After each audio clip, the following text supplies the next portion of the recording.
Welcome back to live show. Tamil Nadu రాజకీయాల్లో మరో కీలక మలుపు, ఒక పెద్ద డెవలప్మెంట్ మనం చూసాం. తమిళ రాజకీయ చక్రాన్ని తిప్పాలనుకున్న శశికళ ఆ తర్వాత ఏమైందో తెలిసింది. ఆమె జైల్లో ఉన్నారు, కానీ జైల్లో నుంచి కూడా పార్టీని నడిపించాలని దినకరన్ అక్కడ కూర్చోబెడితే ఇవాళ శశికళతో పాటు దినకరన్తో పాటు మొత్తం శశికళ వర్గానికి చెందిన నాయకులందరినీ పార్టీ నుంచి బయటికి పంపించే పరిస్థితి. ఇటు పన్నీర్ సెల్వం, పళనిస్వామి కలిసిపోయిన పరిస్థితి. పార్టీని కాపాడుకోవడమే అంతిమ ధ్యేయం, ఇక వ్యక్తుల ప్రాధాన్యత లేదు అనేది చాలా స్పష్టంగా అర్థమవుతోంది. అయితే పార్టీని కాపాడుకోవడానికి వీళ్ళిద్దరే తీసుకున్న నిర్ణయమా? కాదు. పన్నీర్ సెల్వం వెనకాల చాలా కీలకమైన శక్తి ప్రధానమంత్రి నరేంద్ర మోడీ అలాగే అమిత్ షాలు ఉండి నడిపించారని వాళ్ళ కొన్ని పత్రికల్లో కథనాలు వచ్చాయి. రాష్ట్రపతి ఎన్నికకు సంబంధించి అన్నాడీఎంకే మద్దతు అవసరం అవుతుంది. అలాగే భవిష్యత్తులో కూడా తమిళనాడు మీద బీజేపీ దృష్టి చాలా స్పష్టంగా ఉందనేది అర్థమవుతున్న విషయం. ఈ అంశం గురించి లైవ్ షోలో మాట్లాడదాం. మరోవైపు రాజ్యసభ సభ్యులు, కాంగ్రెస్ సీనియర్ నాయకులు కేవీపీ 2 లేఖలు రాశారు. ఒకటి, కేంద్ర మంత్రి ఉమాభారత్కి పోలవరం R&R కి సంబంధించి పరిహారం, అలాగే పోలవరం వ్యవహారానికి సంబంధించి రాష్ట్రానికి ఎన్ని నిధులు ఇవ్వబోతున్నారు అనే క్లారిటీకి సంబంధించి ఒక లేఖ అయితే, ప్రత్యేక హోదాకు సంబంధించి రేపు 23 జరగబోయే నీతి ఆయోగ్ సదస్సులో ముఖ్యమంత్రి ప్రస్తావించాలి, ఎట్లయినా హోదా కావాలని అడగాలి అని చెప్పి ముఖ్యమంత్రికి లేఖ రాశారు. దానికి కౌంటర్ గా తెలుగుదేశం పార్టీ నాయకులు ఎమ్మెల్సీ బుద్ధా వెంకన్న కూడా ఒక లేఖ రాశారు. మరి అప్పుడు బిల్లులో పెట్టాల్సి వచ్చినప్పుడు ఎందుకు ఈ విషయాన్ని విస్మరించారో చెప్పాలని ఆయన కూడా ఒక లేఖ రాశారు. ఈ అంశాల మీద మాట్లాడదాం. మనతో పాటు వెల్లంపల్లి శ్రీనివాస్ గారు, మాజీ ఎమ్మెల్యే, వైసీపీ ముఖ్య నాయకులు మనతో జాయిన్ అవుతున్నారు. రఘునాథ్ బాబు గారు ఎడ్లపాటి, బీజేపీ ఆంధ్రప్రదేశ్ రాష్ట్ర ఉపాధ్యక్షులు, పార్టీ సీనియర్ నాయకులు.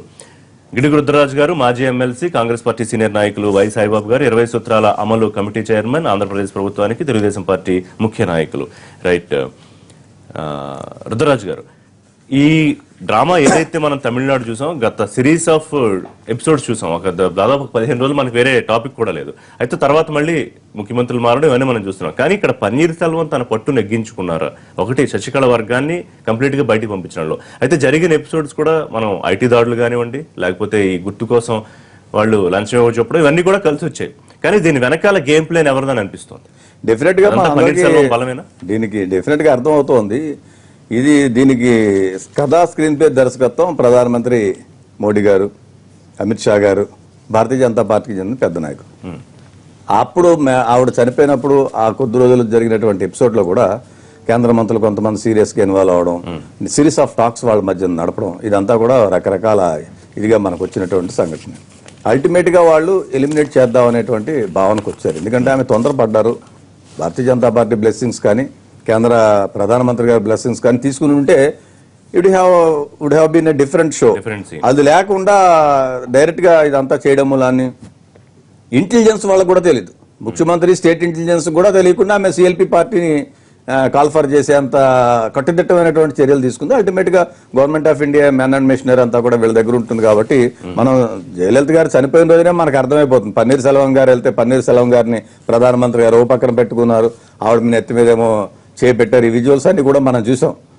శశికళ గారి నెత్తి మీద ఆవిడ ఇది చేశారు, అప్పుడే అర్థమవుతుంది. బట్ ప్రజాస్వామ్యంలో కొంత ఇటువంటి వాటిలో మనం అంటే వేరియస్ స్టేట్స్ ఉంటాయి, స్టేట్ గవర్నమెంట్ అంటే రెండు ఆస్పెక్ట్స్ ఉంటాయి.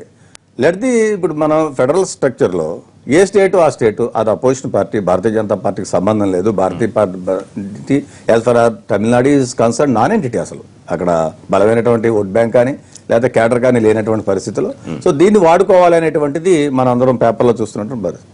ఇవి ఇప్పుడు అలాగే విధంగా ఢిల్లీలో ముఖ్యమంత్రిని ఇబ్బంది పెడుతున్నటువంటి సంగతి మనం చూస్తున్నాం. Number of series of cases ministers మీద కానీ లేకపోతే వాళ్ళని కానీ లేకపోతే ఆప్ నుంచి డిఫెక్ట్. అంటే ఇక్కడ ఇంకోటి ఉంది రుద్రరాజు గారు, పూర్తిగా అవినీతి మయమైపోయిన తమిళనాడు రాజకీయాల మీద ఒక పెద్ద అవినీతి ముద్ర ఉంది. శశికళ వర్గానికి మనార్గో మరొక చెరుపుకోవాలని అవినీతికి సంబంధించి ఎలిమినేట్ చేయడం అనేది ప్రజలకు అవినీతికి సంబంధించినటువంటి అంశానికి ఎవరు కూడా మద్దతు ఎవరు, అవినీతికి సంబంధించి ఎవరి మీద ఉన్న చర్యలు తీసుకోండి. ఇప్పుడు మాకు రకరకాల స్కామ్ల గురించి చెప్పారు గతంలో. 2G ఉంది, తీసుకోండి, let the law take its own course, దానికి ఏం తప్పలేదు, దాని మీద చేయండి. కానీ అడ్మినిస్ట్రేటివ్ ఆస్పెక్ట్స్ లో కూడా ప్యూర్లీ ఇప్పుడు మీరు డిమానిటైజేషన్ అయింది, డబ్బులు లేవని చెప్పారు. మనలాంటి వాళ్ళు వెళ్తుంటే కూడా బ్యాంకులో 1000 రూపాయలు తీసుకోవాలంటే 10,000 రూపాయలు తీసుకోవాలంటే దొరకనటువంటి పరిస్థితి. మనం 3 రోజులు ఇక్కడ తిరిగాను, 3 రోజులు మా ఊర్లో తిరిగాను, ఎక్కడ డబ్బులు దొరకను. ఎవరైనా డిపాజిట్ వేస్తే డబ్బులు తీసుకోవాలి. 70 కోట్ల రూపాయలు వచ్చాయి అక్కడికని చెప్పారు ఆర్కే నగర్. ఎట్లా వచ్చాయి? Is it not the failure of the government of India? So ఈ విధంగా రకరకాల ఇష్యూస్ ఉన్నప్పుడు దాన్ని మళ్ళీ పొలిటికల్గా టార్గెట్ చేయడం, చేసి మళ్ళీ బేరసారాలు చేయడం, అంటే ఫెడరల్ స్ఫూర్తిలో రాష్ట్రాలు కానీ రేపు మీరు కొద్ది రోజుల తర్వాత ఇగో మన ఈ దీనికి సంబంధించిన స్కామ్ లో మమతా బెనర్జీని ఇబ్బంది పెట్టేటువంటి పరిస్థితి వస్తుంది. వెస్ట్ బెంగాల్ కు సంబంధించినటువంటి చిట్ ఫండ్స్ సంబంధించి ఇలా వేరియస్ స్టేట్స్ చేస్తున్న అపోజిషన్ స్టేట్స్ అన్ని కూడా కొంచెం ఇబ్బంది పెట్టాడు. ఇది అంత మంచిది కాదు. సో మీ దగ్గర మొత్తం దేశం మీద తన కంట్రోల్ కోసం మోడీ అమిత్ షా ద్వయం స్కెచ్ వేసిందంట. నేచురల్ గా బ్రిటిష్ వాళ్ళు ఏ విధంగా సామ్రాజ్యవాదం కోసం బ్రిటిష్ వాళ్ళు బ్రిటిష్ సామ్రాజ్యవాదులు ఏ విధంగా అయితే చేశారో భారతీయ జనతా పార్టీ అనేటువంటిది ఇప్పుడు ఆసేతు హిమాచలం వాళ్ళ కోరిక జమ్మూ కాశ్మీర్ లో జెండా ఎగరాలని. జమ్మూ కాశ్మీర్ లో పూర్తిగా అనెతికల్ అంటే వాళ్ళకి సైద్ధాంతిక పరమైనటువంటి ఇష్యూస్ లేవు. సాయిబాబు గారు ఒరిస్సా దాకా వచ్చారు. అన్ని చోట్ల వాళ్ళు ప్రాపకం పెంచుకోవాలి. ఇప్పుడేమంటున్నారు, ఆంధ్రప్రదేశ్ లో కూడా మేము 170 అన్ని స్థానాలు కంటెస్ట్ చేస్తాం. 2020కి నవభారత్ అనేది ప్రధానమంత్రి చెబుతున్నమాట. అది నవభారతమా కాషాయ భారతమా అనేది జరుగుతోన్న మరొక ప్రజలందరూ సస్యశ్యామలంగా ఉండి వాళ్ళు ఏ భారతమైనా తీసుకోండి. అడ్మినిస్ట్రేటివ్ ఆస్పెక్ట్ పెద్ద ఇష్యూ కాదు. మిగిలిన వాళ్ళు కూడా స్పేస్ ఇవ్వాలి బతకడం. తమిళనాడులో ఆ జయలలిత మరణం తర్వాత మొత్తం తన కంట్రోల్ తీసుకోవాలనుకున్న శశికళ వర్గం ఇవాళ అసలు పార్టీకి సంబంధం లేకుండా బయటికి వెళ్ళిపోవడానికి ఊహించిన పరిణామమేనా, లేకపోతే ఒక రకంగా రాష్ట్రానికి ఇది మంచిదేనా? అంటే తమిళనాడు రాజకీయాల్లో మొత్తం మీద డబ్బు అనేది, అవినీతి అనేది ప్రధాన పాత్ర వహిస్తుందండి. గతంలో యూపీఏ గవర్నమెంట్ లో పార్ట్నర్ గా ఉన్న డిఎంకే మంత్రులు కూడా మంత్రివర్గం నుంచి వైదొలగటం, అరెస్ట్ అవ్వటం ఇవన్నీ కూడా జరిగినాయి. కేవలం ఏంటి, వాళ్ళు ఈ స్కామ్లు, డబ్బు వీటితోనే దొరికారు. వాళ్ళ ఇళ్ల మీద అంతకుముందు జయలలిత గారు అరెస్ట్ అయినప్పుడు కూడా ఏంటి, ఆమె దగ్గర 100 కేజీలు బంగారం దొరికింది, ఆస్తులు లెక్కలేని మించి ఆస్తులు దొరికినాయి. ఆమె శిక్ష పడింది కూడా ఆ విషయంలోనే శిక్ష పడింది. ఇవాళ మళ్ళీ వస్తే ఇవాళ ఉన్న ఏఐడిఎంకే మంత్రులు అరెస్ట్ దాకా వెళ్ళటం, అట్లాగే వీటి అన్నిటిలో పాల్గొనడం, ఈ డబ్బు అనేది తమిళనాడు రాజకీయాల్లో కీలకమైన పాత్ర వహిస్తుంది. ఈ డబ్బును అడ్డం పెట్టుకొని వీరు ఏమేమి చేస్తున్నారు వాటి అనేది కేంద్ర నిఘా సంస్థలు కానీ, కేంద్ర ప్రభుత్వ రంగ సంస్థలు కానీ ఈ టైంలో ఇవి చేయటం అనేది డెఫినెట్ గా కొంత బీజేపీ పార్టీ మీద అనుమానం వస్తా ఉంది. అయితే ఇది తమిళనాడు రాజకీయాల్లో డబ్బు ప్రభావం ఇది అనేది కొత్త కాదు. గతంలో కూడా జరిగింది, అరెస్టులు జరిగినాయి, ఇవన్నీ కూడా జరిగినాయి. ఈ రకంగా ఒక ఎలక్షన్ కి ఒక 80 కోట్ల రూపాయలు పంచారని దొరకటము, వాటిని కేంద్ర దర్యాప్తు సంస్థలు కూడా ఊరకు ఒక లీక్ ఇచ్చి వాటిని ఏదో చేస్తున్నాయి, కానీ పూర్తిగా ఇది అనేది వాస్తవాలు బయటపడట్లేదు. ఇవాళ ఎన్నికల గుర్తు కోసం 60 కోట్లకు మాట్లాడుకున్నారు, 1,30,00,000 అతనికి ట్రాన్సాక్షన్ జరిగింది. మరి అతని దగ్గర ఏం రికవరీ చేశారు? 60 కోట్ల ట్రాన్సాక్షన్ ఏంటి, ఎక్కడొచ్చింది? 80 కోట్ల డబ్బులు ప్రవాహం వచ్చిందని అన్నారు. ఎవరెవరు చేశారు, ఏం చేశారు, ఏందన్నారు? ఊరికి ఇన్కమ్ ట్యాక్స్ అధికారులు పోయి వాళ్ళు మమ్మల్ని బెదిరించారు. సెటిల్ అయిపోయింది కదా అని మళ్ళీ మరుగున పడిపోయి అలా ఏంటంటే తమిళనాడు రాజకీయాల్లో ఒకసారి ఒక కంప్లైంట్ రిజిస్టర్ అయిన దాకా అది కంప్లీట్ అయిపోయే వరకు కూడా ఛార్జెస్ జరుగుతూనే ఉంటాయండి. ఇది రకరకాల విషయం. అయితే తమిళనాడు రాజకీయాలు ఈ విధంగా డబ్బుతో ముడిపడి డబ్బు కోసమే మారుతున్నట్టుగా కనపడతా ఉంది. ఇవాళ ఏఐడిఎంకే పార్టీలో జరుగుతున్నది మనం ఒక రకంగా మీడియా ద్వారా ఇవి చూస్తా ఉంటే డబ్బు మీద ఆధిపత్యం కోసం జరుగుతున్నది అనేది రెండో వైపు జరుగుతా ఉన్నది. ఏఐడిఎంకే పార్టీలో డబ్బు మీద ఎవరు ఆధిపత్యం చేయాలా, దాని నిధులు చేయాలా, రెండు సీరియస్ పొలిటీషియన్స్ గా వాళ్ళు ఉన్నారా లేదా? తమిళనాడు రాజులు ఏఐడిఎంకే మొత్తం కూడా జయలలిత చుట్టూనే తిరిగింది గత 15 సంవత్సరాలు 20 సంవత్సరాలుగా. డిఎంకే మొత్తం కూడా స్టాలిన్, కరుణానిధి చుట్టే తిరుగుతుంది. అయితే వీళ్ళిద్దరు కానీ వాళ్ళ చుట్టూ ఉన్నవాళ్ళు మొత్తం కూడా డబ్బు చుట్టూ తిరుగుతున్నారు. వీళ్ళు కేంద్ర స్థానంగా ఉన్నవాళ్ళేమో అధికారం కోసం తిరుగుతున్నారు, చుట్టూ ఉన్నవాళ్ళు మొత్తం డబ్బు కోసం తిరుగుతున్నారు. ఈ ప్రభావం దేశ రాజకీయాలకు గానీ ప్రజాస్వామ్యానికి గానీ మంచిదైతే కాదు. అంటే ఇంకొకటి చెప్పండి సార్ గారు, ఒకవేళ శశికళ వర్గం మొదటి నుంచి మనం అనుకుంటున్నట్టు ఒకవేళ కేంద్రానికి లొంగి ఉంటే అవినీతి ఆరోపణలున్నా వాళ్ళ హయాంలో ప్రభుత్వాలు కానీ పార్టీలు కానీ నడిచే పరిస్థితి ఉండేదా? అంటే ఇక్కడ రకరకాలు ఏమీ చెప్పలేని పరిస్థితి అండి. ఒకప్పుడు అమిత్ షా గారి మీద యూపీఏ ప్రభుత్వంలో ఉన్నప్పుడు సిబిఐ కేసు ఉన్నది. ఆయన అప్పుడు మంత్రిగా ఉన్నా గానీ అరెస్ట్ చేయడానికి కానీ ఏమీ లేకుండా ఉన్నారు. తర్వాత యూపీ పోయారు, తర్వాత సడన్ గా వచ్చి కోర్టులో లొంగిపోయారు. ఈ రోజు కూడా ఆయన వాళ్ళకు కూడా గుజరాత్ లో ఎమ్మెల్యేగా ఉన్నారు. ఆయన ఒక ఎమ్మెల్యేగా ఉన్న వ్యక్తి బీజేపీ పార్టీ ప్రెసిడెంట్ గా కూడా ఉన్నారు. సో ఎవరు ఏ విధమైన ప్రభావం చేస్తున్నారు, లొంగ తీసుకోవడానికి ప్రయత్నం చేస్తున్నారా అని చూస్తున్నాం. జమ్మూ కాశ్మీర్ చూస్తే ఏ ప్రభుత్వం ఉన్నా గానీ, జమ్మూ కాశ్మీర్ లో ఏ ప్రభుత్వం ఉన్నా గానీ, కేంద్రంలో ఏ ప్రభుత్వం ఉంటే ఆ ప్రభుత్వంతో గత 30 సంవత్సరాలుగా సఖ్యతతో ఉండి గవర్నమెంట్ చేస్తా ఉంది. తమిళనాడు కూడా అటువంటి రాజకీయాలు మనం గత కొంతకాలంగా చూస్తున్నాం. ఇవన్నీ సఖ్యతతో ఉండటం వల్ల ఈ అవినీతులు కానీ ఇవన్నీ కానీ మరుగున పడినాయి అనేది కూడా చూడాల్సిన అవసరం ఉంది. అల్టిమేట్ గా ప్రజలైతే తీవ్రంగా నష్టపోతూ ఉన్నారు. శ్రీనివాస్ గారు, అంటే ఇది ఇప్పుడు ప్రాంతీయ పార్టీలు చాలా బలంగా వేళ్లు అనుకున్న చోట కేంద్రంలో బీజేపీ కానివ్వండి, కాంగ్రెస్ కానివ్వండి పాగా వేయడం అంత సులభతరం కాదు. కానీ తమిళనాడు విషయంలో అలా చేద్దామని బీజేపీ ఆశించినది ఇప్పుడు ఏమైనా నెరవేరే అవకాశం కనిపిస్తుందా? మొత్తం కంట్రోల్లోకి తీసుకున్నట్టు ఏమైనా కనిపిస్తుందా? ఇప్పుడు కేంద్రం చేసింది చేయలేదనే దానికి మీకు ఒకటే ఉదాహరణ సార్. ఏపీలో ఓటుకు నోటిఫికేషన్లో అడ్డంగా దొరికిపోయినా కూడా ఈ రోజు వరకు కూడా ఏపీ సీఎం ఏం చేయలేదంటే కేంద్ర ఆశీస్సులు ఉండబట్టే. అక్కడ కేంద్ర ఆశీస్సులు లేవు కాబట్టి అంత స్పీడ్గా ఆ కేసు ముందుకు రావడం కానీ, శశికళ గారు లోపలికి వెళ్ళిపోవడం కానీ, దినకర్ది కానీ. ఇప్పుడు దినకరు అక్కడ స్పాట్లో దొరకలా, కానీ స్పాట్లో ఇక్కడ క్యాష్ దొరికింది, ఒక ఎమ్మెల్యే దొరికాడు, టీడీపీ ఎమ్మెల్యే దొరికాడు, ఆయన వాయిస్ క్లియర్గా రికార్డ్ అయితే కూడా ఈ రోజు వరకు కూడా చంద్రబాబు ఈ ఏపీ సీఎంని అడగలేదంటే కేంద్రం వీళ్ళ మీద ఉన్నట్టు, అదే కేంద్రం ఆశీస్సులు వీళ్ళ దగ్గర ఉన్నట్టు. కేంద్రాన్ని కూడా అప్పటి నుంచి మీకు చూడండి చంద్రబాబు గారు వాయిస్ మారింది. అప్పటి వరకు మా రెక్కలు ఇరిగిపోయిన అన్నాడు, మాకు రెక్కలు ఇచ్చేసాడు అన్నాడు, కేంద్రం సహకారం చేయట్లేదని చెప్పిన వ్యక్తి ఈ రోజు బాగా చేస్తుందని చెప్పని, ఏం వచ్చినాయని బాగా చేస్తుందని చెప్పి ఏంటంటే బీజేపీ మీరు కంప్లీట్ గా ఏపీకి వచ్చారు. AP 100% sir. దానికి ఎగ్జాంపుల్ చెప్తున్నాను. ఇప్పుడు కేంద్రంతో సహకరించుంటే వాళ్ళకి ఇవన్నీ కూడా ఉండేవి కాదు ఈ రోజు. సో వాళ్ళ వర్గమే ఇవాళ హవా కొనసాగేది 100%. ఈ రోజు పన్నీర్ సెల్వం ఈ రోజు ఆ విధంగా మూవ్మెంట్ చేస్తున్నాడంటే అది కేవలం కేంద్ర ఆశీస్సులు ఉండబట్టి ఈ రోజు పన్నీర్ సెల్వం మూవ్మెంట్ చేస్తున్నారు. పార్టీని కాపాడుకోవాలని ఉంటుంది కదా. వరుసగా ఆర్కే నగర్ ఉప ఎన్నిక ఎప్పుడైతే వాయిదా పడాల్సి వచ్చిందో 89 కోట్ల ధన ప్రవాహం ఇష్యూ, వరుసగా మంత్రుల మీద ఇళ్ల మీద ఐటీ దాడులు, ఇక ఎలక్షన్ కమిషన్ కి లంచం ఇచ్చే ఒక పరిస్థితితో అతను బయటికి పంపిస్తే కానీ పార్టీ నిలబడే పరిస్థితి లేదుగా. 100% మీరు చెప్పింది, మీరు దినకర్ది అది పంపించడంగా శశికళ చేసిన తప్పు అది ఓకే, 100% కాదంట్లా. కానీ ఆ పరిణామాలు సృష్టించడానికి కారణం ఏంటంటే పన్నీర్ సెల్వంతో బీజేపీ టైప్ అవ్వడం. కానీ అప్పటికే మొట్టమొదటిగా సీఎంగా అతను చేద్దాం అనుకుంటేనే ఎమ్మెల్యేలు అప్పట్లో రాలా. ఇంకా దాని మీద ఇప్పుడు వీళ్ళు స్పీడ్గా కేంద్రం నుంచి ఒత్తిడి చేయబట్టి దినకర్ చేసిన తప్పు దొరికాడు. నేననేది అంతకంటే పెద్ద తప్పు ఇక్కడ దొరికితే కూడా ఇంతవరకు చేయనప్పుడు కేంద్రం అనుమానించాల్సిన అవసరం కూడా ఉంటుంది. క్లియర్గా ఇప్పుడు మీరు పేపర్లో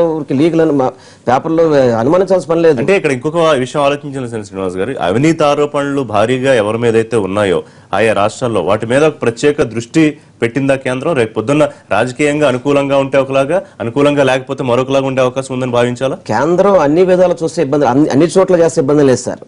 నేను చెప్పేది ఆంధ్ర రాష్ట్రంలో ఎందుకు చేయలేదు మరి? ఇప్పుడు కేంద్రం ఇక్కడ కూడా చేస్తే కేంద్రం కరెక్ట్ ఎలా చేస్తుంది అనుకుంటా. వాళ్ళకి మిత్రపక్షాల దగ్గరేమో ఒక విధంగా చేస్తున్నారు, వాళ్ళకి మిత్రపక్షం లేకపోతే ఇమీడియట్ గా వాళ్ళ మీద అటాకులు చేస్తారు. ఇది కేంద్రం కూడా ప్రతి ఒక్కరు చిన్నపిల్లల నుండి చెప్తారు. ఈ రోజు ఇప్పుడు ఈ రాష్ట్రంలో జరిగింది ఎందుకు ఉదాహరణ చెప్పారంటే ఈ పార్టీకి మరి సీఎం రాజీనామా చేయాలి, ఈ పార్టీకి ఆయన కూడా జైల్లో ఉండాలి. ఈ పార్టీకి క్లియర్ గా మన వాయిస్ అంటే జరిగింది. ఇంకో విషయం శ్రీనివాస్ గారు, ఇప్పుడు ఇన్ని ఆరోపణలు ఉన్నాయి, మాఫియాలని పేర్లు ఉన్నాయి. సో వీళ్ళకి అసలు రాష్ట్ర పాలనతో కానీ పార్టీలతో కానీ సంబంధం లేకుండా బయట పంపించడం మంచి పరిణామంగా చూడాలి. 100% సార్. ఎందుకంటే ఎంత భారీ స్థాయిలో అవినీతి ఆరోపణలు ఉన్న వాళ్ళు ప్రజలు ఎట్లా పరిపాలిస్తారు అనే ఒక ప్రశ్న కూడా ఉత్పన్నం అవుతుంది. ₹100 అటువంటి వాళ్ళు పంపించేయాలి సార్. పంపించాల్సినప్పుడు ఈ రోజు చంద్రబాబు కూడా పంపించేసి ఉంటే కనుక మోడీ గారు మేము జై అంటాం. సార్ దానికి ఎగ్జాంపుల్ అదే సార్. దానికి శ్రీనివాస్ గారి కామెంట్స్. సో ఇది తెలంగాణ హైదరాబాద్ లో జరిగిన సంఘటన కేంద్ర ప్రభుత్వానికి కానీ బీజేపీ పార్టీకి కానీ ఎవరికి కానీ సంబంధం లేని వ్యవహారం. ఇక్కడ ఆ సంఘటన జరిగినమంటే ఇక్కడ కేసు బుక్ చేయటం జరిగింది, అది కోర్టులో ప్రాసెస్ జరుగుతా ఉంది. దాన్ని మళ్ళీ అది చంద్రబాబు చేశాడు చేయలేదు సార్, చంద్రబాబు చేశాడు చెప్పలేదు. అది చంద్రబాబు ద్వారా జరిగిందా జరగలేదా? ఒక్క నిమిషం ఇవాళ ఇది ఇమీడియట్ గా కేసు పెట్టకుండా బీజేపీ ప్రభుత్వం ఆపిందే? ఆపింది. మీకు కేసీఆర్ గారి మధ్యలో వాళ్ళే చనిపోయారు. అప్పటి వరకు చంద్రబాబు నాయుడు మాకు సిబిఐ ఉంది, మాకు పోలీసు ఉంది చెప్పిన వ్యక్తి రాజశేఖర రెడ్డి గారు చేసిన వాటితోనే, జగన్ చేసిన వాటితోనే, జగన్ అవినీతి కేసుల్లోనే జయలలిత లాగానే జైల్లోకి పోయాడని మనం అన్వయించాలా? జగన్ కేసులు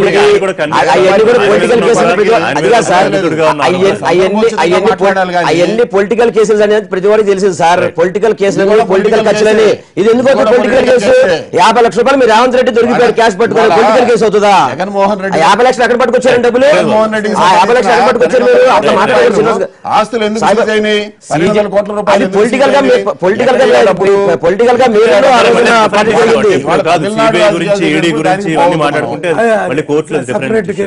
రవిబాబు గారు, మళ్ళీ తమిళనాడులో ఎప్పుడైతే రాజకీయ డ్రామా మొదలైందో అందరూ బీజేపీ వైపు, కేంద్రం వైపు చూశారు.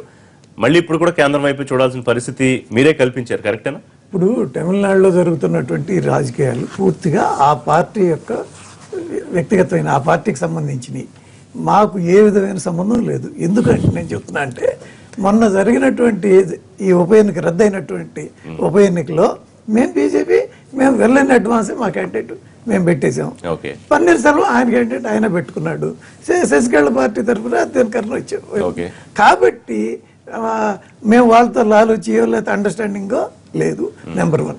నెంబర్ 2, ఆ రోజున ఏది పన్నీర్ సెల్వం ముఖ్యమంత్రికి ఉన్నప్పుడు మేము కానీ ఆయన్ని ఫోల్డ్లోకి తీసుకుని శశికళ వర్గం మీద మేము చేయదలుచుకుంటే ఆయన అసలు సీఎంగా మేము దిగనిచ్చేవాళ్ళమే కాదు, ఆయన రాజీనామా చేసిన ఆమోదించేవాళ్ళమే కాదు.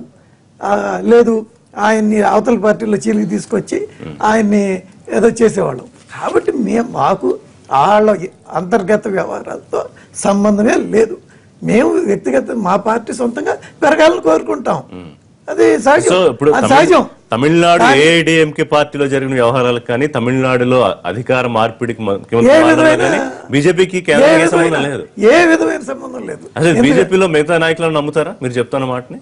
ఎందుకు నమ్మేది వాస్తవం అయితే ఇప్పుడు వాస్తవాన్ని ఇప్పుడు జాతీయ మీడియా, ప్రాంతీయ మీడియా, పత్రికలు అమిత్ షా ఆశీర్వాదంతో కలిసిపోయి హాయిగా ఉండండి, మీ గుర్తు మళ్ళీ మీకు వస్తుంది అని రాస్తే కాదు, ఓ పత్రిక అయితే రాసింది మేము ఆనాడే రాసామని చెప్పింది. ఆనాడే రాసామని ఆ ప్రోమో పాత్రలు కూడా పెట్టి వాళ్ళ అంతర్గత కొంచెం దగ్గరగా మాట్లాడుకుందాం.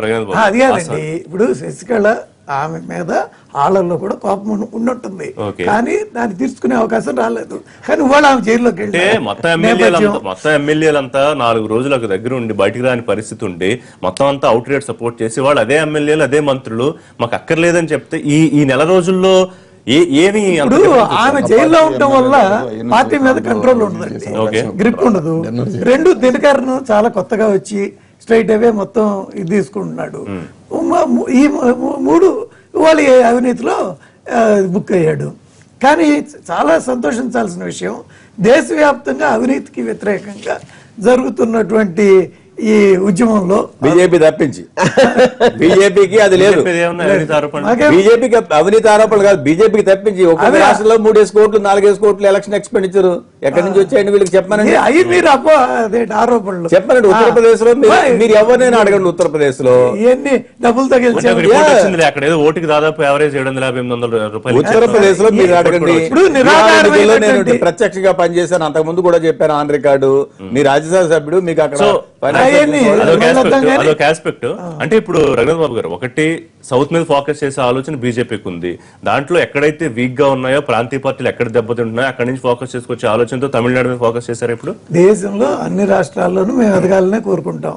For that matter communist party కూడా ఎదగాలనే కోరుకుంటుంది. సామ్రాజ్యవాద ద్వారా ఉదాహరణ కోసం చెబుతున్నాను. ఎందుకంటే ఒక రాజకీయ పార్టీ అన్నాక పెరగాలని కోరుకోవడంలో తప్పులేదు. అయితే ఈ ఏడీఎంకే యొక్క అంతర్గత వ్యవహారంతో మాకు ఏ విధమైన సంబంధం లేదు. అది వాళ్ళల్లో వాళ్ళు ఏదో కొట్టుకునే అవకాశం. పన్నీర్ సెల్వన్ మళ్ళీ ముఖ్యమంత్రి చేయబోతున్నారు. మాకేం తెలుసు, అది వాళ్ళు నిర్ణయించుకోవాలి. వాళ్ళ పార్టీ ఆయన బలం పెరిగే అవకాశం ఇచ్చింది, పెరగలేకపోయారు అని అన్నారు కదా బీజేపీని. గతంలో ఎంత సమయం ఇచ్చినా ఆయన వెనకాల ఎమ్మెల్యేలు పెంచుకోలేకపోయారు. మరి అటువంటిప్పుడు మేము వాళ్ళని ఆయన ఎలా చేస్తాం? అదే చెప్పాలి. ఇవన్నీ అబద్ధాలు. నేను చెప్పేది ఏంటి, అలా చేయదలుచుకుంటే పన్నీర్ సెల్వం రాజీనామా ఇచ్చినప్పుడే మేము దాన్ని హోల్డ్ లో పెట్టేవాళ్ళం, ఆమోదించేవాళ్ళం కాదు. హోల్డ్ లో పెడితే మీకు వాల్యూ ఉంటుంది.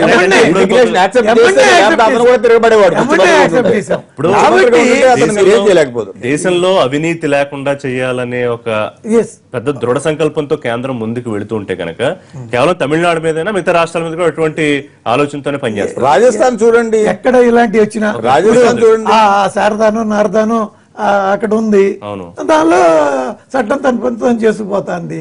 మమతా బెనర్జీ క్లీన్ అవ్వచ్చు, కానీ పక్కన ఉన్న వాళ్ళు క్లీన్ కాదనేది స్పష్టం. కాబట్టి ఎవరు ఉంటే వాళ్ళు ఇరుక్కుంటారు. ఈ విషయంలో మాత్రం చాలా క్రిస్టల్ క్లియర్ గా ఉన్నాం మేము. సో పత్రికలన్నీ తప్పు రాశాయి, అయితే అమిత్ షా ఆశీర్వాదంతో ఇదంతా జరిగిందనో, లేకపోతే ఎన్నికల గుర్తు మళ్ళీ వాళ్ళకి వచ్చి పార్టీ యథాస్థితికి వెళుతుందనో అది వాళ్ళ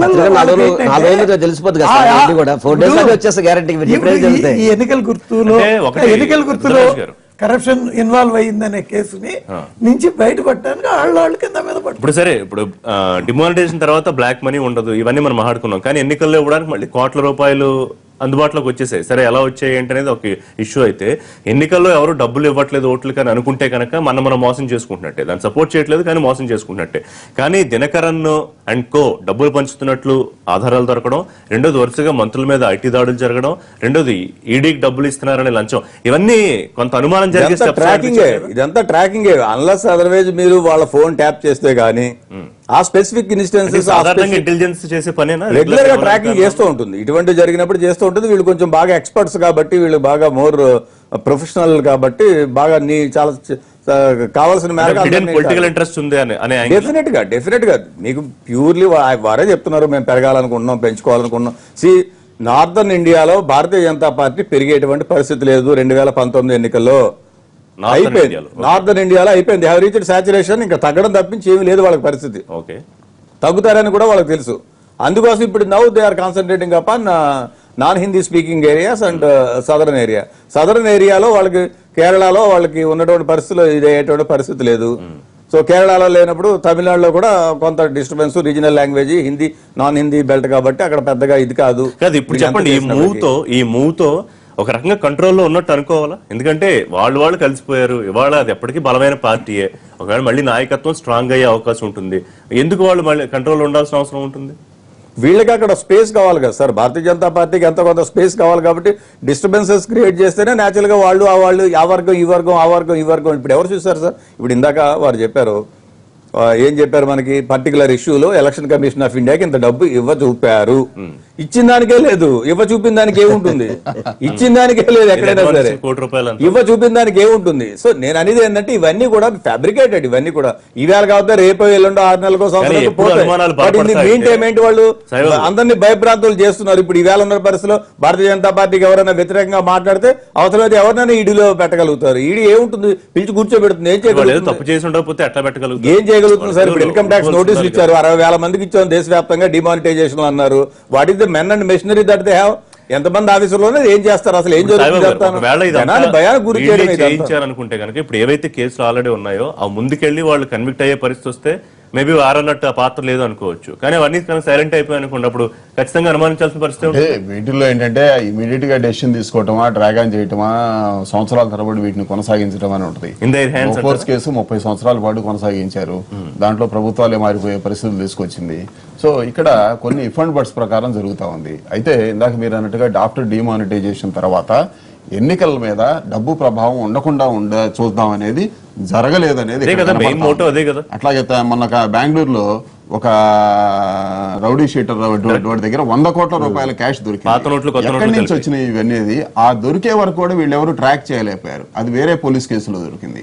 సో దీని యొక్క డిమానిటైజేషన్ యొక్క మొట్టమొదటి ఫలితాలు పేదలకి బెనిఫిట్ జరగటం, 2 ఎన్నికల్లో ధన ప్రభావాన్ని తగ్గించడం, ఇవనేది ఇక్కడ జరిగిన 2-3 ఎలక్షన్లలో మనకు అది కనపడకుండా పోయింది. అయితే డబ్బుతోనే రాజకీయాలను శాసించగలము అనుకునే వాళ్ళు కూడా ఈ తమిళనాడులో జరుగుతున్న ఇవన్నీ కూడా ఒక పెద్ద గుణపాఠం అండి. అక్కడ ఏడీఎంకే వాళ్ళ దగ్గర విపరీతమైన డబ్బులు వెదజల్లి అన్ని 2 ఆకులు గుర్తు తెచ్చుకోగలం, ఎన్నికలు గెలవగలం అన్ని అనుకున్నారు. కానీ అక్కడ ప్రజలు వాటిని తిరస్కరించే అవకాశం కూడా కనపడతా ఉంది. ప్లస్ ఎదురు ఆళ్లలో ఉన్న రాజకీయ నాయకులే వీటిని కాదు అంటున్నారు. పన్నీర్ సెల్వం ఆరోపించారు, లేదా బీజేపీ ఆరోపించింది, ఇతర పత్రికలన్నీ ఘోషిస్తా ఉన్నాయి. సో ఇక్కడ వీటిని డబ్బుతోనే రాజకీయాలను శాసించడం అనేది కూడా కాదండి. నిజంగా ప్రజలకు ఏం సేవ చేశారు, ప్రజలతో ఏ విధంగా ఉన్నారు దాని మీద దీనికి డిపెండ్ అవుతుంది. ఇంకొక పాయింట్ చెప్పండి సాయిబాబు గారు. ఇందాక రుద్రరాజు గారు అంటూ సరే నార్త్ అక్కడ ఇండియాలో వాళ్ళకి సాచురేషన్ పాయింట్ వచ్చేసింది, ఫోకస్ సౌత్ మీద. సరే తెలంగాణలో చాలా బలంగా ఉన్నాం, అధికారం మాదేని చెప్తున్నారు. ఆంధ్రప్రదేశ్ లో కూడా వచ్చే నెలలో 3 రోజుల పాటు అమిత్ షా ఇక్కడ పర్యటన చేస్తున్నారు. బూత్ లెవెల్ కి వెళ్ళడం, తర్వాత గ్రామాల్లో రోజంతా పర్యటించడం. అంటే ఒకటి బలపడే ఆలోచన, లేకపోతే అక్కడ కూడా సొంతంగా పోటీ చేసే ఆలోచనలు ఏమైనా ఉన్నారంటే? బీజేపీ పార్టీ 1982లో వాళ్ళు ఏర్పడిన దగ్గర నుంచి కూడా ప్రతి చోట బలపడాలని చూస్తానే ఉన్నారు. 1999లో కూడా కాకినాడ జాతీయ సమావేశాలు కాకినాడలో పెట్టుకున్నారు. సో ప్రతిసారి కూడా వాళ్ళు ట్రై చేస్తానే ఉన్నారు. ఒక పొలిటికల్ పార్టీగా ఎవరికి వాళ్ళు బలపడాలనేది ఎవరు కూడా ఆపలేము ఇక్కడ. కాబట్టి ఇవాళ వాళ్ళ జాతీయ రాజకీయాలు, వాళ్ళ కమ్యూనిస్ట్ పార్టీ ఉందనుకోండి, గెలిచినా గెలవకపోయినా కానీ ప్రతి స్టేట్ లో కూడా ఒకసారి ప్రతి 6 నెలలకి ఒక కార్యక్రమం, జాతీయ సమావేశాలు ఇట్లా పెడతానే ఉంటారు. బీజేపీ వాళ్ళ ఒక పాలసీ తీసుకుంది, ఈ కేంద్రంలో ఉన్నాం కాబట్టి ఒక ఢిల్లీలోనే సమావేశాలు పెట్టుకోవడం కాదు, దేశవ్యాప్తంగా ఉన్న అన్ని రాష్ట్రాల్లో వాళ్ళ సమావేశాలు పెట్టుకోవాలని నిర్ణయించుకొని ఆ విధంగా స్ప్రెడ్ అవుతున్నారు. ఆయన వ్యక్తిగతంగా చెప్పినది మిగతా వాటికి మనం ఇప్పుడు వాటికి ఆడుకోవాలి. కృష్ణ పాత్రుడు చెప్పిన దానిలో ఏముంది, పోయినసారి జరిగిందే కదా. లాస్ట్ టైం జరిగింది Last time repeat election లో అవుతుంది. ఇప్పుడు మీరు కలిసే కదా అవకాశం ఉందా దానికి? వాళ్ళు ఏమన్నా- Definitely అంతే. వాళ్ళు ఏమన్నా- ఇవాళ కూడా అంతే. జనసేన చాలా క్లియర్ గా చెప్తుంది కదా శ్రీనివాస్ గారు, నేను ఎందులోనూ భాగస్వామిగా లేను, తర్వాత చూస్తాను అట్లానే లోకల్ టీడీపీ మీద ఏమో చిన్న మాట కూడా మాట్లాడలేదు కానీ ఏమి ఆయనకి ఆయన మిత్రపక్షంగా ఉన్న టీడీపీతో. కాకపోతే ఏంటంటే ప్రజల్ని కన్ఫ్యూజ్ చేస్తారు. జనసేన అయినా జగన్మోహన్ రెడ్డి గారు ఏదైనా ఇష్యూ లేవు చేస్తే అది పవన్ కళ్యాణ్ తో దాన్ని మాట్లాడించడం, దాన్ని సరి చేయడం సరిపోతుంది. సమస్య వీరు మాట్లాడడం సొల్యూషన్ చేస్తున్నారు. ఇప్పుడు జగన్మోహన్ రెడ్డి గారికి ఆ క్రెడిట్ ఎక్కడ వస్తుందా అని చెప్పిన ఉద్దేశంతో వీళ్ళు పవన్ కళ్యాణ్ వీళ్ళు వాడుకుంటున్నారు. దీంట్లో పవన్ కళ్యాణ్ గారు స్టాండ్ చెప్పట్లా, కానీ వీళ్ళేమో మా వాళ్ళు అంటారు. ఒకవేళ కాదు చెప్పి చేసినా చెప్పకుండా చేసినా మీకేగా నష్టం? ఏ రకంగా చేసినా అంటే వాళ్ళు ఓకే మేము కలుస్తున్నామని చేసినా, లేదు కలవట్లేదని చేసినా వైసీపీ కదా చివరిగా నష్టపోవాల్సింది ప్రజలకు తెలుస్తారు. అంతా కూడా ప్రజలకు జగన్మోహన్ రెడ్డి గారు ఏం చేస్తారో ప్రజలకు తెలుసు. ప్రజలు జగన్మోహన్ రెడ్డికి భయపడ్డే చంద్రబాబు నాయుడు గారు ఎన్ని చేస్తారనే సంగతి అందరికీ తెలిసిన విషయం. ఇవన్నీ కూడా క్లియర్ గా, దానికి ఇబ్బంది లేదు. ప్రజలు చక్కగా అన్ని గమనిస్తున్నారు. ఒకసారి మోసపోతారు తప్ప ఎప్పుడు మోసపోయే పరిస్థితి అయితే ఉండదు ప్రజలకి. మాట్లాడదాం, చిన్న బ్రేక్ తీసుకుందాం. లైవ్ షోలో బ్రేక్. ప్రత్యేక హోదా అంశం అనేది ఎంత ముగిసిపోయిందని కేంద్రం చెప్పినా సరే, దానికి ఒప్పుకున్న రాష్ట్రం అది మాత్రం ఇంకా కొనసాగుతున్న అంశమే. సరే ఎన్నికల దాకా కొనసాగుతుందా, ఆ తర్వాత కూడా ఉంటుందా అనేది ప్రత్యేక అంశం. అయితే కేవీపీ రామచంద్రరావు రాజ్యసభ సభ్యులు ఒక లేఖ రాశారు. నీతి ఆయోగ్ ఏదైతే కారణం చెప్తోందో కేంద్రం, లేదా 14వ ఆర్థిక సంఘం కారణం చెప్తోందో, రేపు ఆ నీతి ఆయోగ్ సమావేశానికి ముఖ్యమంత్రి హాజరవుతున్నారు. అక్కడ ప్రస్తావించండి మీరు, ఇది మాకు రావాల్సిన హక్కుగా అడిగి తీసుకురండి అంటున్నారు. అసలు అవకాశం ఉంటుందా, ఆ పరిస్థితి ఉందా? అంటే ఇక్కడ కేవీపీ రామచంద్రరావు గారు రాసిన లేఖని గతంలో కూడా ఆయన అదే నిబద్ధతతో పనిచేసి ఉంటే తీసుకోవాలండి. అక్కడ నేషనల్ ఎన్డీఏ సమావేశంలో దాన్ని గనక ఆయన తీసుకొని, సోనియా గాంధీ చైర్పర్సన్ గా ఉన్నారు దానికి, దాంట్లో గనక పెట్టి తీర్మానం చేసి, యాక్చువల్గా నేషనల్ డెవలప్మెంట్ కౌన్సిల్ లో పెట్టి దాన్ని తీర్మానం చేస్తే ప్రత్యేక హోదా అనేది వ్యాలిడిటీ ఉంది అనేది ఆ రోజు చెప్పిన వ్యవహారం. దానికి రాయలేదు. సరే పార్లమెంట్ లో తీర్మానం జరిగిన తర్వాత, కేంద్ర మంత్రిమండలి ఆమోదించింది అన్న తర్వాత దాన్ని 14th ఫైనాన్స్ కమిషన్ కి పంపించుంటే ఎలకేషన్ జరిగి ఉండేది. పంపించలేదు. ఆ రోజున రాశారా కేవీపీ రామచంద్ర గారు లేఖ? రాయలేదు. కేవలం రాజకీయాల కోసం జరగని వాటి గురించి ఆ రోజు చేయాల్సిన పని చేయకుండా ఈ రోజు మీరు చేయండి అని సూచిస్తున్నారు. ఆ రోజు నీతి ఆయోగ్ ప్లేస్ లో ఏముంది? నేషనల్ డెవలప్మెంట్ కౌన్సిల్ ఉంది. చైర్పర్సన్ ఎవరున్నారు? సోనియా గాంధీ గారే ఉన్నారు. దాంట్లో ఎందుకు పెట్టలేదు కాంగ్రెస్ పార్టీ కానీ కేవీపీ రామచంద్రరావు గారు కానీ? ఇదే లేఖని ఆయన సోనియా గాంధీ గారికి ఎందుకు రాయట్లేదు? ఇవన్నీ కూడా రాజకీయ ప్రయోజనాలు ఆశించి వేరే ఉద్దేశంతో రాస్తా ఉన్నారు. సో ఇక్కడ ఎన్డీఏలో ఇప్పుడు జరుగుతున్న నీతి ఆయోగ్ సమావేశంలో ఏం మాట్లాడాలా ఏంటి అనేది ఫిక్స్డ్ ఎజెండా వస్తుంది. అంటే ఒకటి ఏంటంటే అసలు అంశాన్ని రాష్ట్ర ప్రభుత్వం ప్రస్తావించే ఆలోచన ఏమి చేయట్లేదు. ధైర్యం చేయట్లేదు సార్. ధైర్యం చేయట్లేదు. ఆలోచించే ధైర్యం కేంద్రానికి భయపడి. ఇప్పుడు మీరు తమిళనాడు చూసారు, అడిగితే మళ్ళీ చేస్తారు. ఇప్పుడు ప్రత్యేక హోదా అనేది 15 ఏళ్లు కావాలని చంద్రబాబు నాయుడు గారు ఆ రోజు ఎందుకు అడిగారు సార్? పాదాల ముందుగా 15 ఏళ్లు కావాల్సిన వాళ్ళు ఈ రోజు ప్రత్యేక హోదా అనేది లెక్క రాసినప్పుడు అదే వాస్తవాలు కదా సార్? 15 ఏళ్ళు అడిగింది వాస్తవం కదా?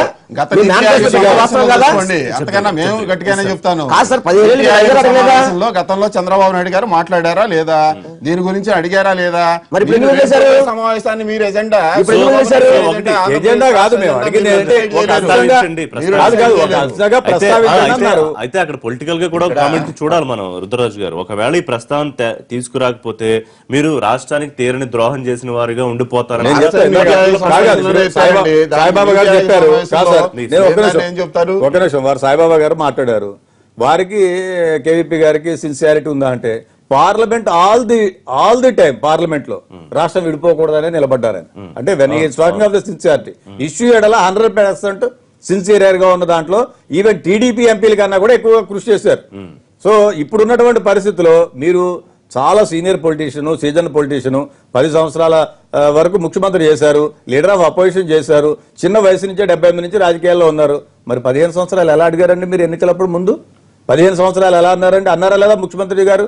ప్రజలు నమ్మే ఓట్లేశారు. నిజంగా ప్రత్యేక తరగతి హోదా 15 సంవత్సరాలు ఇస్తారు. వెంకయ్యనాయుడు గారు 10 సంవత్సరాలు ఇస్తారు. వెంకయ్యనాయుడు గారు 10 సంవత్సరాలు అడిగారు, 15 సంవత్సరాలు అడిగారు అన్నారు. ఇప్పుడు మేము అడిగేది అలా ఇలాగా వారు ఈ గాట రైట్. మీరు రకరకాల ఫార్మ్స్ లో అయినా డిస్కస్ చేశారు, డిబేట్ చేశారు. మీరు దేన్ని రాజ్యసభలో ఇంట్రొడ్యూస్ చేసినప్పుడు వెంకయ్యనాయుడు గారు కేంద్ర మంత్రి, రుద్రరాజు గారు, నా దాన్ని point మళ్ళీ ఏంటంటే ఫైనాన్స్ మంత్రి దీని తీసేశారు. మీద మనం చాలా డెవలప్మెంట్స్ మాట్లాడుకున్నాం, అనేక గంటల పాటు దీని మీద చర్చించాం. చాలా స్పష్టంగా కేంద్రం ఇదిగో ఇది కాదు సార్, కారణం, this is లేదు a- ఒక this is నిమిషం లేదు అని చెప్తోంది. రాష్ట్రం ఏమో ఇదిగో పలానా కాదు సార్, కారణం మేము అనేది ఏంటంటే this is a very good opportunity for అవకాశం నిజంగా ఉపయోగం ప్రయోజనం ఉంటుందని నమ్ముతున్నారు. డెఫినెట్ గా అండి, డెఫినెట్ గా చూడండి సార్. ఇప్పుడు మీరు బడ్జెట్ అలొకేషన్ చూడండి, వీళ్ళు ఇన్ని చెప్తున్నారు కదా. 14th ఫైనాన్స్ అన్నారు, 14th ఫైనాన్స్ లో ఎక్కడ మనకి వైవి రెడ్డి గారు ఎక్కడ చెప్పలేదు. మెంబర్స్ రెఫరెన్స్ ఇవ్వలేదు కాబట్టి. మేము ఢిల్లీలో యూపీఏ గవర్నమెంట్ రెఫరెన్స్ ఇవ్వలేదు ఈవేళ కాబట్టి ఉన్నటువంటి పరిస్థితుల్లో 11 రాష్ట్రాలు ఉన్నాయండి. 11 రాష్ట్రాలది టోటల్ గా all putting together 7.5 crores population అండి. They are enjoying 150 lakh crores, 1,50,000 కోట్ల రూపాయల టోటల్ అమెండ్మెంట్స్ ఆ 11 రాష్ట్రాలకు వస్తున్నాయి. మనకెంత వస్తుందండి మన పాపులేషన్ లో? 6.60 కోట్లు వస్తున్నాయి. ఈ పరిస్థితుల్లో వారు రాశారు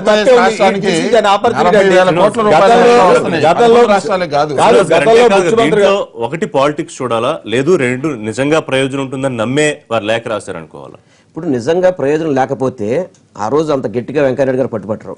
చంద్రబాబు నాయుడు గారు అదే అస్త్రంగా 15 ఏళ్ళు కావాలని అడిగారు ఈ రోజు. కానీ ఈ రోజు రాష్ట్ర ప్రభుత్వం ఏం చేస్తుంది సార్? ఇది ఒకళ్ళ పోలవరం కావచ్చు, ప్రత్యేక హోదా కావచ్చు, రైల్వే జోన్ కావచ్చు. నిన్న వైజాగ్ లో ప్రసాద్ అన్న కుర్రోడ్డు ఆత్మహత్య చేసుకున్నాడు రైల్వే జోన్ కావాలని చెప్పి నేను నోట్ రాసుకొని వైజాగ్ దగ్గర రైల్వే జోన్ కి మొన్న అమర్నాథ్ రెడ్డి చచ్చిపోయారు సార్. అసలు నేను చనిపోయాడు సార్. కనీసం మనకేంటంటే మన మీడియాలో మన మీదని కదా సార్, దాన్ని ఎలివేట్ చేసే పరిస్థితి. ప్రసాద్ అన్న కుర్రోడ్డు చనిపోయి రైల్వే జోన్ కావాలని చెప్పని మొన్న అమర్నాథ్ రెడ్డి మా పాదయాత్ర చేశాడు వైజాగ్ లో. అతనితో పాటు ఫాలో అయిన వ్యక్తి నోట్రా చనిపోయాడు చంద్రబాబు గారికి, మోడీ గారికి రైల్వే జోన్ కావాలని. 3 ఏళ్ళైనా కానీ రైల్వే జోన్ కూడా ఇంతవరకు రోజు రైల్వే మంత్రి మన స్టేట్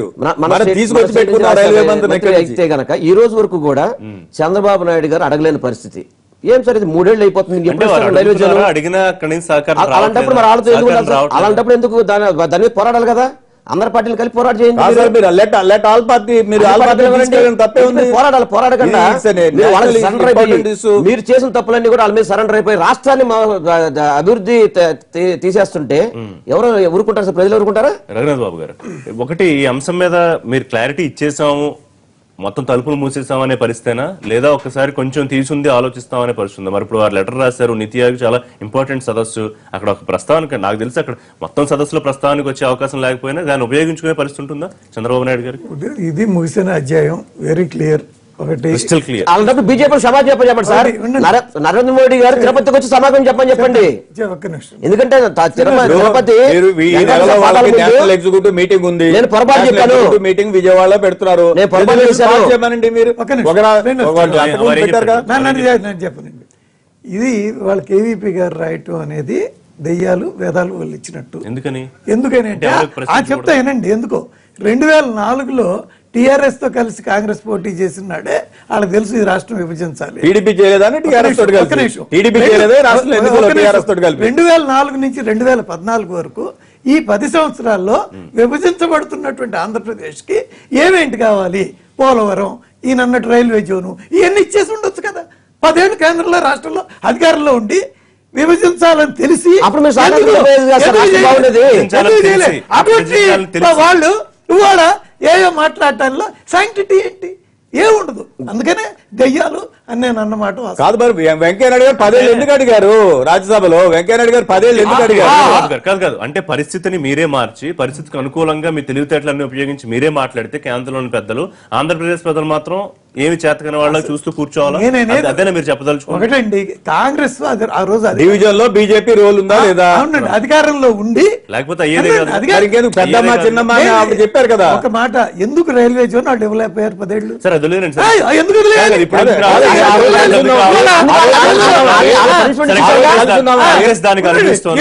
కాంగ్రెస్ దాని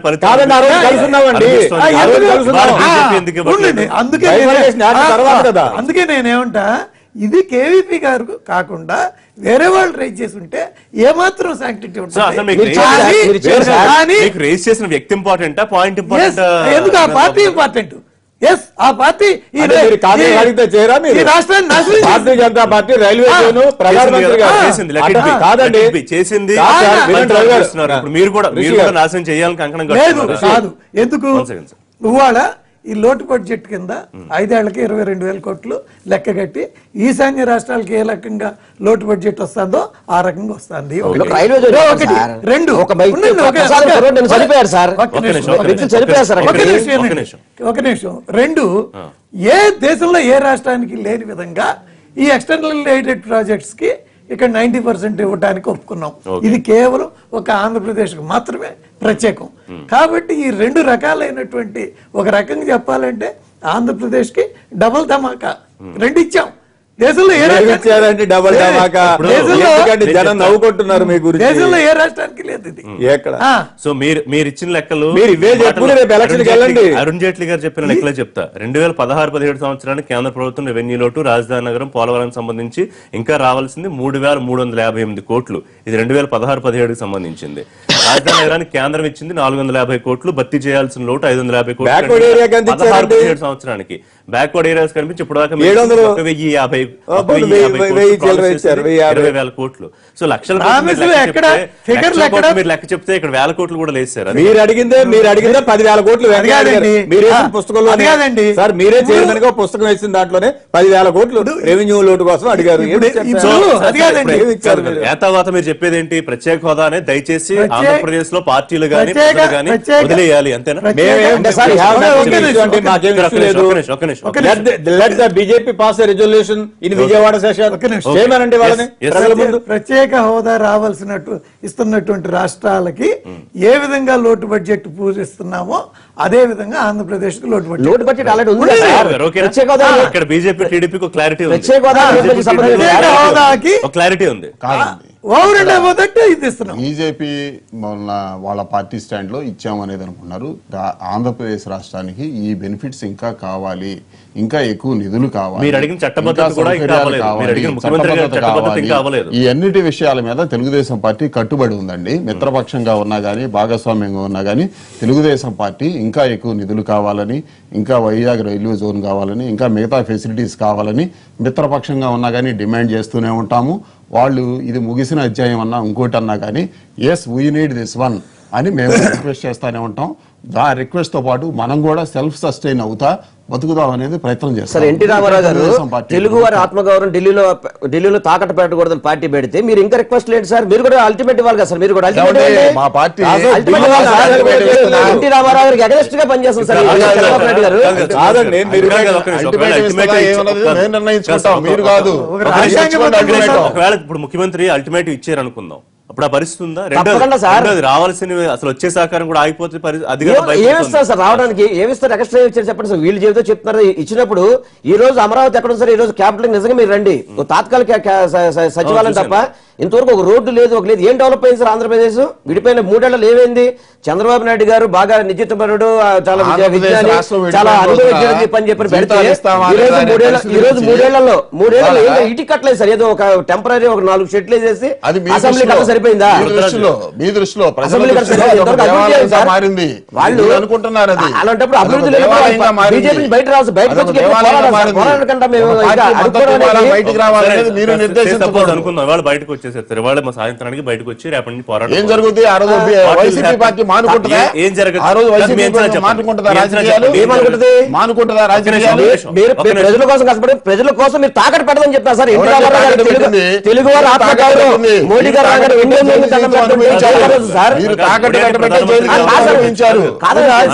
ఏ రాష్ట్రం అన్నా ముఖ్యమంత్రి చేయకుండా మనకు రాకుండా మనం రావాల్సిన అడగకుండా ఉండేటుంటే ఇంతవరకు వచ్చు సార్. నేను ఎలా అడుగుతున్నా, ఇవాళ వాళ్ళు బయటకు వచ్చేసారు అనుకుందాం. సాయంత్రం మొత్తం కేంద్రం నుంచి మంత్రులు కూడా వెనక్కి పిలిచేశారు. రేపు ఉదయం నుంచి మోడీ గారు, అమిత్ షా గారు భయపడి మనం అడిగినంత చేస్తారు. మనం అడిగేది ఏంటంటే ప్రెజర్ బిల్డప్ చేయండి. 3 సంవత్సరాలు అయింది రాష్ట్రంలో. కామన్ ఎజెండా, మీరు డిఫరెంట్ జెండాలతోటి కామన్ ఎజెండా తోటి కంటెస్ట్ చేశారు. అవును, తిరుపతిలో మీరు చెప్పారు. ఆ రోజు ఉన్నటువంటి పరిస్థితులు బీజేపీ ఉంది, పవన్ కళ్యాణ్ గారు ఉన్నారు, టీడీపీ ఉంది. 3 సంవత్సరాలు అవుతుంది. మనం ఏం సాధించుకున్నామండి? మీకు దుగ్గరాజపట్నానికి పోర్ట్ వచ్చిందా? నిన్న కాక మొన్న 25,000 కోట్ల రూపాయలు ఉంటే మనకి తమిళనాడు పట్టుకుపోయింది. ఇంత డిస్టర్బెన్సెస్ లో కూడా అంటే కలిసి ఉన్న ఉపయోగం లేదు, విడిపోతే మాత్రం ఏంటనేది లేదు. ప్రెజర్ మౌంట్ అప్ చేయాలి కదా. ఏదో మీరు సెంట్రల్ క్యాబినెట్ లో ఉన్నారు, క్యాబినెట్ లో ఉన్నారు. మీరు విడిపోవాలి, మీరు విడిపోయేదని కాదు, ప్రెజర్ బిల్డప్ చేయాలి. చెప్పండి సార్, ఎవరెన్ని లేఖలు రాసినా ఉత్తరరాజు గారు చెప్పినా వెల్లంపల్లి గారు చెప్పినా కానీ వీరిద్దరు కూడా 2014 ఎలక్షన్లకు ముందు కాంగ్రెస్ పార్టీతోనే ఉన్నారు. ఆ రోజున వీళ్ళందరూ కూడా ప్రెజర్ చేయలేకపోయారు. ఆ రోజున జగన్మోహన్ రెడ్డి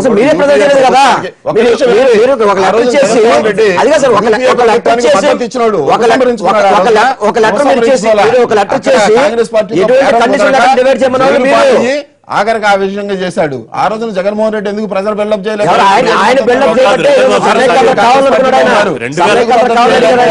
ఇవన్నీ మీ ఫెయిల్యూర్ ని మా మీద రుద్దాలని 2019 ఎన్నికల వరకు అటు కాంగ్రెస్ పార్టీ గానీ ఇటు వైఎస్ఆర్సీపీ గానీ ప్రత్యేక హోదా అంశాన్ని ఒక రాజకీయ అస్త్రంగా మాత్రం వాడుకునే ఆలోచన చేస్తున్నాయని మీరు చెప్పబోయేది? వాళ్ళు డెఫినెట్ గా రాజకీయ అస్త్రంగా ప్రయోగించాలని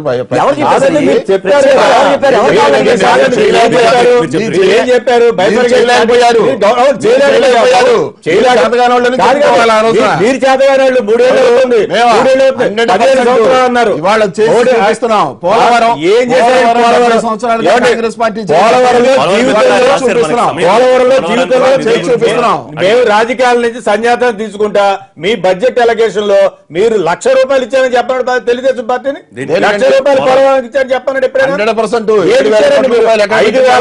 కోట్ల పోలవరం తెలియదు. చంద్రబాబు నాయుడు గారు మొత్తం కూడా దోపిడీ చేశారు.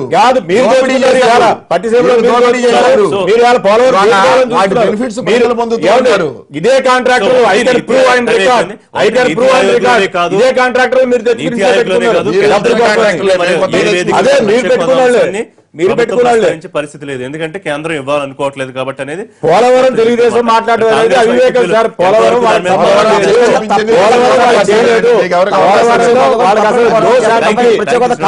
పోలవరంలో వాళ్ళు కూడా వాళ్ళ కాంట్రిబ్యూషన్ లేదు.